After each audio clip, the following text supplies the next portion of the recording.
Good morning. Happy Thursday. Almost done the week. I'm not going to go over the expectations. You guys have heard them about 4 times now, so I'm going to move forward. Just remember, you have to do all must-do work, and the can-do work is extra credit.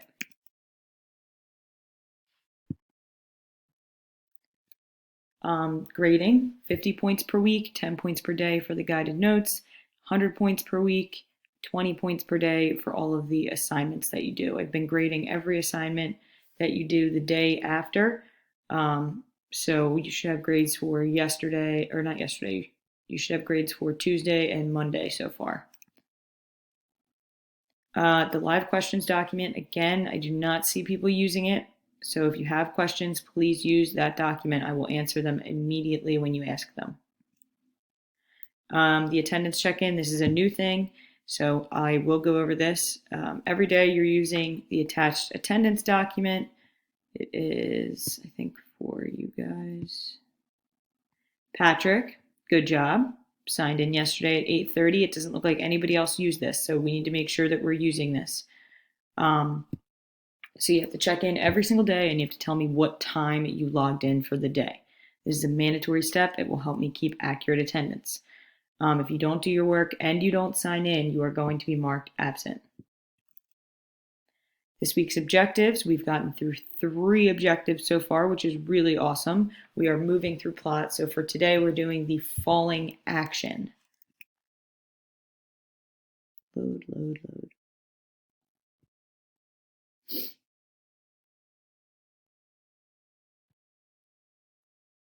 Let me see if I can fix this.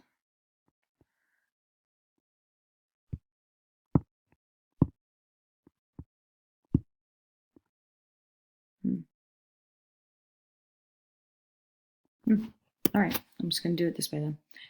All right, so your thoughtful Thursday for today. The quote says, "If you are not willing to learn, no one can help you. If you are determined to learn, no one can stop you." So you are going to answer this question, these 2 questions in the Do Now section of your guided notes. First, what does this quote mean? In general, what is this quote telling us? And then secondly, given our current situation, do you think its meaning has changed at all? Do you think it is a little bit more negative? Do you think it's more positive based on the situation we're in now? What do you think? Especially with that nobody can stop you thing, I think that's an interesting thing to think about, because it's not about being stopped. It's about whether or not you actually have the means to get your education, which is something that people might be struggling with now. Let's see if this works now. There we go. Okay, so the objective and essential questions for today. First, students will be able to define falling action. We have done exposition, rising action, and climax. Okay, so we have 3 leading up to the top of the plot pyramid. So now we're going down. In order to identify the falling action of a fictional text. Your essential questions, first, what is the falling action of a story? And then how can I determine what the falling action is while reading? Ooh, here we go. So falling action, stop and jot. First, what does it mean for something to fall? This can actually be a really good clue, especially if you are not 100% aware of what the falling action actually means. So what does it mean for something to fall? These are questions that you are also going to answer in the guided notes that you have. And then how can the word falling help you to make an educated guess as to what the falling action is? So if you know what the word fall means, which I hope you do, if you know what the word fall means, what do you think that word fall can tell you about what falling action is? All right, so I'm going to answer that question for you now. So the falling action, we are looking right here. So we have gotten all the way up, and now we're going on our way down. Okay, so this is where the story starts to end. So the falling action is the action and events that occur after the climax. This is the part of the story where all of the action has already taken place, and now the characters experience the fallout of the event. So I'm pretty sure I've been giving you an example about this big fight between this hero and this villain that during the rising action, they were bickering, and it was making us feel like there was going to be a big fight. We got to that big fight in the climax, and now, after the big fight between the hero and villain, the hero wins. Yay, surprise. After the hero wins, the people of the town come to him to thank him for everything that he has done. He has done for them, it should say. Let me fix that. Everything he has done for them. There we go.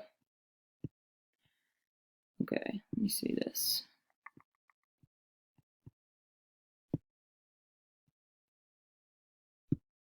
Okay. I want to be able to show you the document too. Man, you're getting a real inside peek at how I get this stuff done. All right. So again, falling action happens after the climax. It's after that big moment everybody's been waiting for. All the things that happen after are kind of like the fallout or the effects of that big action taking place. Just a reminder, you're copying these things into your notes. So here's a little, here's to show you what the notes look like. You should know this already because they don't look different than what they've looked like before. Your Thoughtful Thursday is going to go here, essential question and objective. We did the stop and jot, and now this is where you're copying the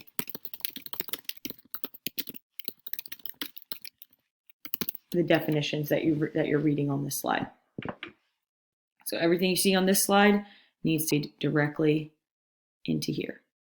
Okay? You're all going to get a copy of that. All right. Now the assignment for today. You are going to choose the exact same story that you have been using, and you're going to answer the questions on the attached document. This, again, is the attached document. The questions are: what happened in the climax? What happens in the falling action? And is the falling action good or bad? Sometimes the falling action could be really bad. It could be the villain wins and then he takes over. That would be a very sad story. I don't know if I've ever read a story like that where the villain wins and takes over everything and everybody's just kind of left to be controlled by the villain, but that could happen. All right, so you're choosing one of these stories. You should have already chosen one. Monday morning, you should have chosen one, okay? So you have your story. You just need to take the same story and then tell me what the falling action was in your story. And then can do. The extra credit, I went over this yesterday, but I'm going to go over it again. It's going to stay the same for the rest of the week. You can either write a short story from the perspective of an animal. It must be at least 7 sentences long. Or you can read the following poem and answer the questions on the attached document. Or you can do both. So just a reminder, if you do either one of these or both, they will make up for missing assignments in reading and writing. This will be a writing assignment. This will be a reading assignment. All right, let's go into moving forward. So tomorrow you're going to look at the same story and you're going to determine the resolution. So tomorrow you're also going to have a quick little quiz, and I'm going to ask you to find the resolution of your story and then take a quiz based on all the different parts of plot. I'm going to send that to you in a link. You're going to be able to click the link and take the quiz, and then I'll get your responses right away. All right. That is it for today. I hope you have a wonderful, wonderful day. If you have questions, please use that live questions sheet. It is very, very helpful. Let me see if it's a very helpful thing for students to use because I am answering right away, and I want you to be able to get answers to your questions right away. My computer is very slow today.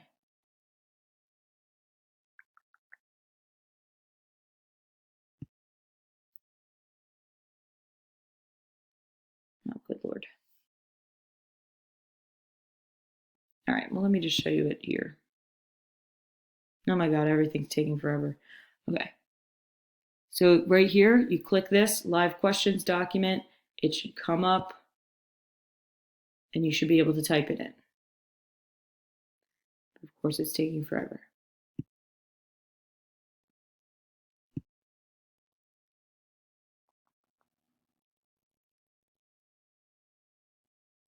Okay, well, I'm not going to wait for this any longer. But if you have questions, click on that live questions doc, type them in. I will answer them right away. Okay. I hope that your computer works better than mine did today. Um, yeah, that's pretty much all I can say because now I'm scared it's going to just shut off on me in the middle of me talking. So, goodbye. Have a wonderful day. Ask me questions. Do your work. Ask for help. Read directions. Okay, bye.